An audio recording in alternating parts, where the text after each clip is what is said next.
तर याच संदर्भात आणखी एक मोठी माहिती सध्या समोर येते। अशोक खरात संदर्भातला जमिनीचा आणखी एक गैरव्यवहार सध्या समोर येतोय।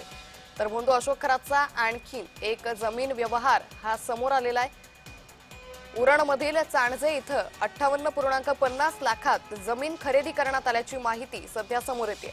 बाजारभाव 3 ते 4 कोटी असतानाही स्वस्तात व्यवहार करण्यात आला।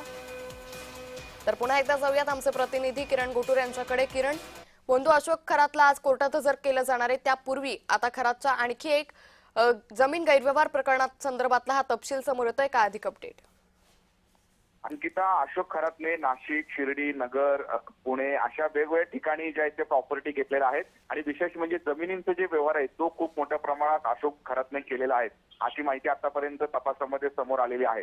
आता आणखीन एक जमिनीचा जो व्यवहार आहे तो अशोक खरात समोर आल्याचं आपल्याला बघायला मिळतोय।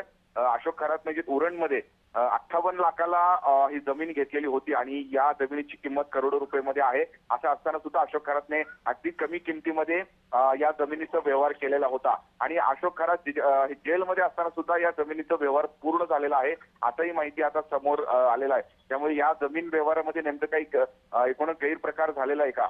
कारण इतक्या मोठ्या प्रमाणात ही किंमत असलेली जमीन ही लाखांमध्ये अशोक खरातने घेतलेली आहे, त्या संदर्भात सुद्धा आता चौकशी करावी अशी पद्धतीची मागणी होतोय। आज अशोक खरातला न्यायालयामध्ये सुद्धा जे हजर केलं जाणार आहे। त्यामुळे या सगळ्या जमिनींच्या व्यवहाराबाबत नेमकं आता जे ईडी असेल किंवा इन्कम टॅक्स असेल या दोन तपास यंत्रणा तपास करतायत, पण अजून कुठे कुठे जमिनी आहेत अशा पद्धतीचे अशोक खरातने घेतलेले, आता त्याही संदर्भात काय काय माहिती समोर येत आगामी काळात हे बघणं महत्त्वाचं असेल। निश्चित। किरण, तुर्तास धन्यवाद आपण दिलेल्या सविस्तर माहितीसाठी। त्यामुळे बाजारभाव 3 ते 4 कोटी असतानाही फक्त 58.50 लाखात अशोक खरातनं हा जमीन व्यवहार केल्याची माहिती आहे।